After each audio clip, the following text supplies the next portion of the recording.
Hello students, welcome back to my channel. Today we are going to see, as you know that in the last lecture we have studied about differential equation, and then we have seen some examples of differential equations. We have already seen the classification of differential equation. So now today in this lecture we are going to see solution of sum of differential equations. So let's get started. So first equation we are taking like mod of dy by dx plus mod of y plus 1 which is equals to 0. So this equation we are taking. Now we'll see solution of this differential equation. तो इसमें हम लोग different cases देखने वाले हैं. तो first case हम लोग कंसिडर करते हैं. सपोज़ हमारा जो इक्वेशन है, ठीक है, हमारा जो सोल्यूशन होगा इस इक्वेशन का, सो वो किसके फॉर्म में होगा, y x equals to something, right. जो भी उसका सोल्यूशन होगा उसको हम डिफरेंट केसेस में डिवाइड कर सकते हैं. लाइक फर्स्ट केस हम ले सकते हैं कि हमारा जो सोल्यूशन है वो कांस्टेंट सोल्यूशन हो, है ना, ये हम अज्यूम कर सकते हैं. सेकेंड केस हम ले सकते हैं कि वो नॉन कांस्टेंट हो. Like this we can discuss about the solution of this equation. तो अभी हम इसकी बात करेंगे. तो हम फर्स्ट केस हम कंसिडर करते हैं. Suppose the solution be a constant solution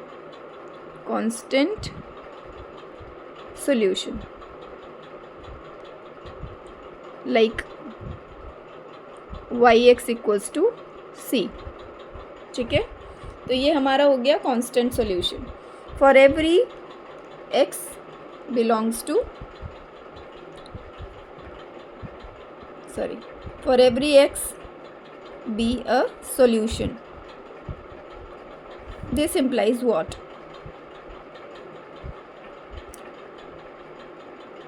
y हमारा क्या होगा, सॉल्यूशन है. हमने कांस्टेंट कंसीडर कर लिया है x को, ठीक है. x हमारा कांस्टेंट है. y of x, this y of x equals to c, right. तो ये हमारा कांस्टेंट सॉल्यूशन हो गया. अगर ये सोल्यूशन है मतलब इस व्हाट वी कैन से, तो हमारा y क्या करेगा, y सेटिस्फाई करेगा इक्वेशन नंबर 1 को. सपोज ये हमारा क्या हो गया, इक्वेशन नंबर 1 हो गया. ये जो डिफरेंशियल इक्वेशन हमने कंसीडर किया है ये हमारा सपोज क्या है, इक्वेशन नंबर 1. तो हमारा ये जो y है that will satisfy equation what, equation number 1, right. चलिए अब इसको अगर सेटिस्फाई करता है, इसका मतलब हम क्या लिख सकते हैं, वाई एक्स इक्वल्स टू सी. अगर हमें ये वाला टर्म चाहिए, है ना, तो हम इसको डिफ्रेंशिएट करेंगे.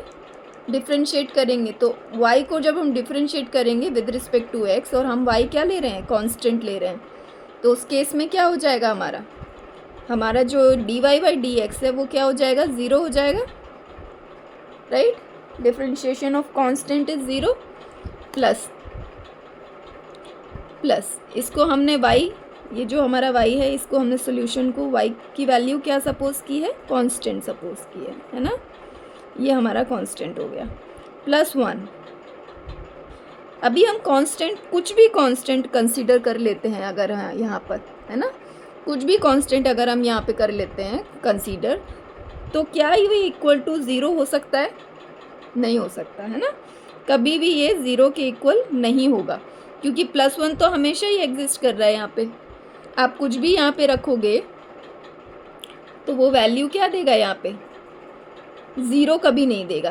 क्योंकि अगर आप -1 के केस में दे सकता था, बट यहाँ पे मॉड लगा हुआ है ऑलरेडी, है ना.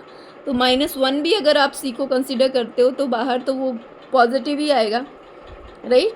तो किसी भी सी की वैल्यू के लिए ये इक्वेशन जो है वो 0 के इक्वल नहीं होगा. मतलब y, इसका क्या मतलब हुआ कि y equals to y x equals to सी.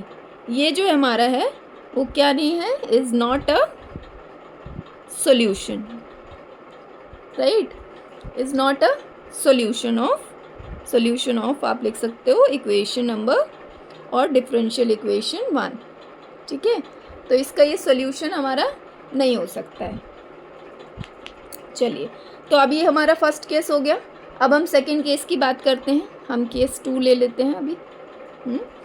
चलिए, केस 2 कंसीडर किया अभी हमने। अभी केस 2 में हम क्या कंसीडर कर सकते हैं? केस 2 में हम कंसीडर कर सकते हैं कि हमारा जो सोल्यूशन है वो क्या हो, नॉन कांस्टेंट हो। कि केस 1 में हमने क्या ले लिया है, इसको कांस्टेंट ले लिया है। तो केस 2 में हम सोच रहे हैं, हम सपोज करते हैं कि ये क्या है, नॉन कांस्टेंट है। तो सपोज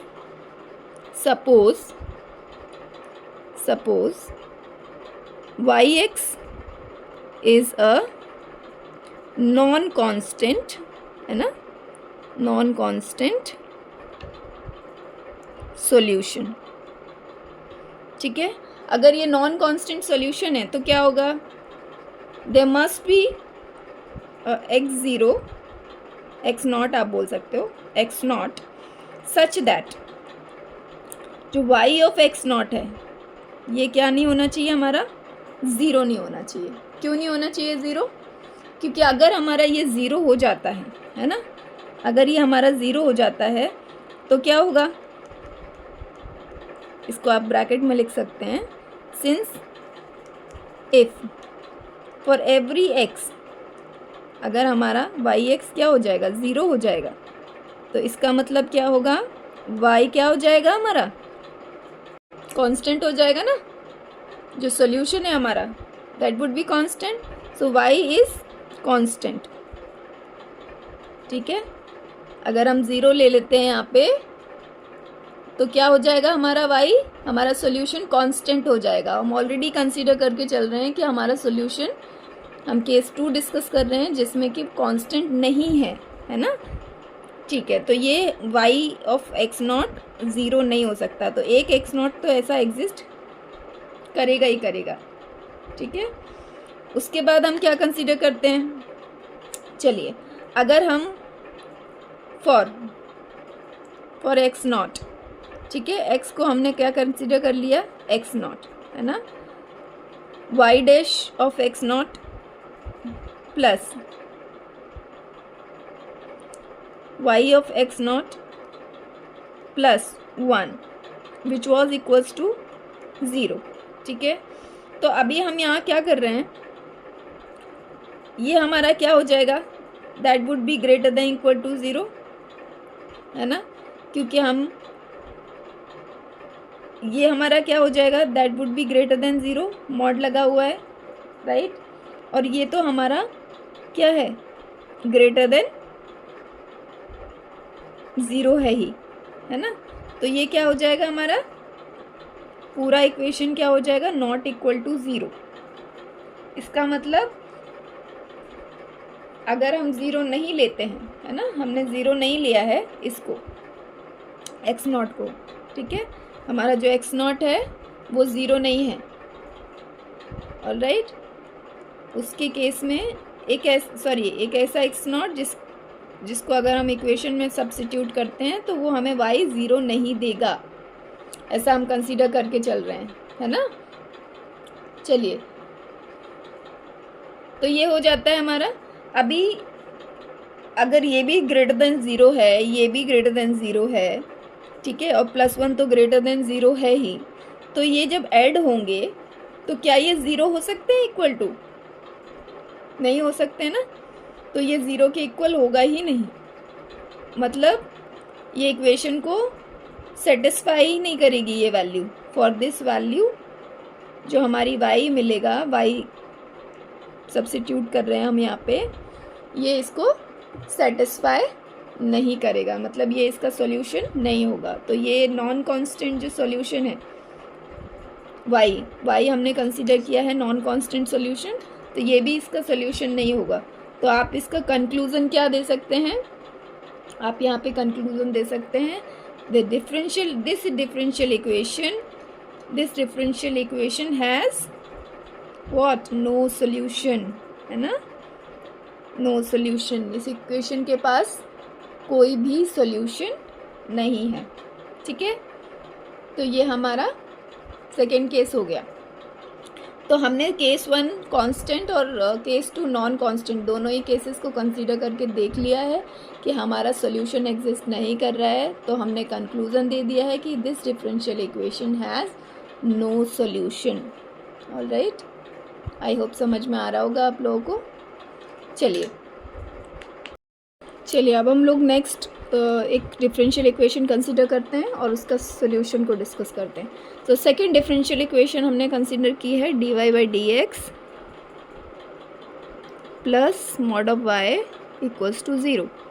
ठीक है, लास्ट इक्वेशन में हमने mod of dy/dx plus mod of y plus 1 equals to 0 लिया था, बट इस डिफरेंशियल इक्वेशन में हम लोग mod of dy/dx plus mod of y equals to 0 ले रहे हैं। ठीक है, तो इस डिफरेंशियल इक्वेशन को देख के आपको समझ में आ रहा होगा कि इसके पास सिर्फ और सिर्फ क्या है, ट्रिवियल सॉल्यूशन है। राइट, ट्रिवियल सॉल्यूशन है मतलब इसका एक ही सॉल्यूशन है, वो है क्या, 0। तो y equals to 0 will be the solution for this differential equation. ठीक है, दैट इज ट्रिवियल सॉल्यूशन। ठीक है, ट्रिवियल सॉल्यूशन क्यों है ट्रिवियल सॉल्यूशन? जब y इक्वल्स टू हम 0 ले कंसिडर करते हैं तो उसका डिफरेंशिएशन भी 0 हो जाएगा, ये भी 0 हो गया और ये पूरा लेफ्ट हैंड साइड हमको क्या दे देगा, 0 दे देगा, है ना। और ये इक्वेशन क्या हो जाएगी, सेटिस्फाई हो जाएगी। बट 0 के अलावा हम कोई भी और सॉल्यूशन कंसीडर करते हैं तो ये सेटिस्फाई ही नहीं होगा इक्वेशन। ठीक है, तो इस केस में हमारे पास सिर्फ और सिर्फ एक ही सॉल्यूशन है जो कि क्या है, ट्रिवियल सॉल्यूशन है। चलिए नेक्स्ट केस में हम लोग एक और, नेक्स्ट केस नहीं, नेक्स्ट एग्जाम्पल, ठीक है, और नेक्स्ट प्रॉब्लम आप कंसीडर कर सकते हो। सो थर्ड प्रॉब्लम हम लोग क्या कंसीडर कर रहे हैं, हम लोग कंसीडर कर रहे हैं dy/dx mod of dy/dx plus mod of y minus, ठीक है, यहाँ पे हमने क्या कंसीडर किया है, -1 इक्वल्स टू 0। ठीक है, ये इक्वेशन। अब इसमें भी हम क्या करेंगे, फर्स्ट डिफरेंशियल इक्वेशन जो हमने कंसीडर किया था उसमें हमने +1 लिया था यहाँ पे, है ना। अभी सेकंड में लिया हमने यहाँ पे 0, मतलब सिर्फ इतना टर्म था। अभी हम ले रहे हैं -1। ठीक है, अब इसको भी डिस्कस कर लेते हैं, इस टाइप के डिफरेंशियल इक्वेशन को। तो इसमें भी हम केस 1 क्या लेंगे जिसमें हमारा सोल्यूशन क्या होगा, कांस्टेंट होगा, और केस 2 हम कंसीडर करेंगे जिसमें हमारा सोल्यूशन क्या होगा, नॉन कांस्टेंट होगा। तो फर्स्ट केस हम कंसीडर करते हैं case 1।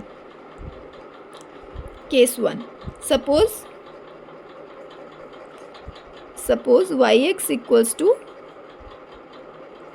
c for every x belongs to r। ठीक है, तो ये हमने क्या ले लिया है, constant solution. Suppose yx equals to c for every x belongs to r।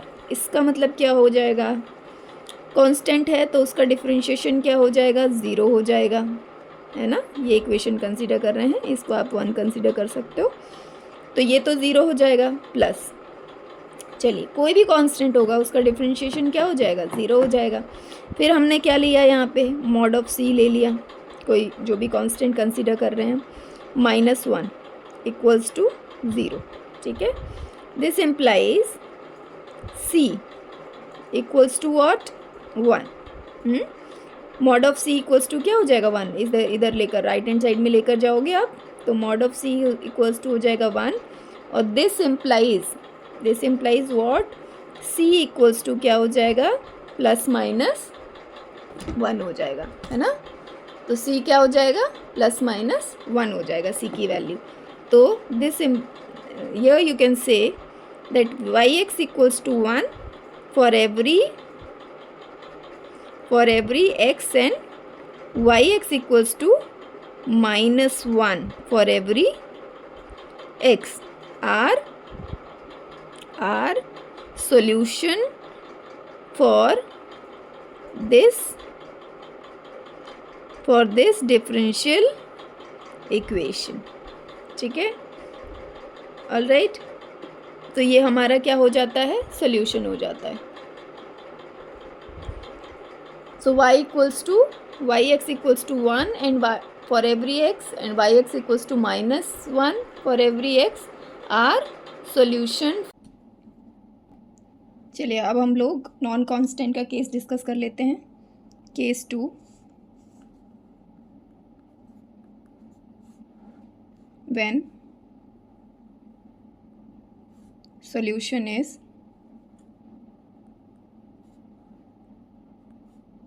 non-constant,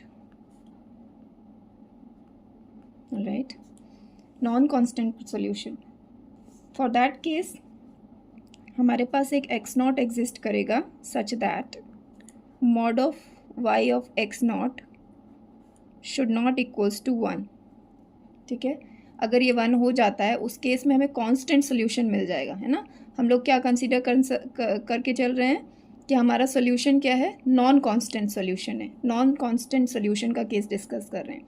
तो 1 अगर हम लेते हैं, है ना, 1 कंसीडर करने से क्या होगा, dy/dx प्लस ये अगर 1 हो जाता है, ठीक है, तो ये आगे हमारा इक्वेशन 1 - 1 ये 0 हो जाएगा। और जब हम इसको इंटीग्रेट करके सॉल्यूशन निकालेंगे तो वो कांस्टेंट आ जाएगा हमारा।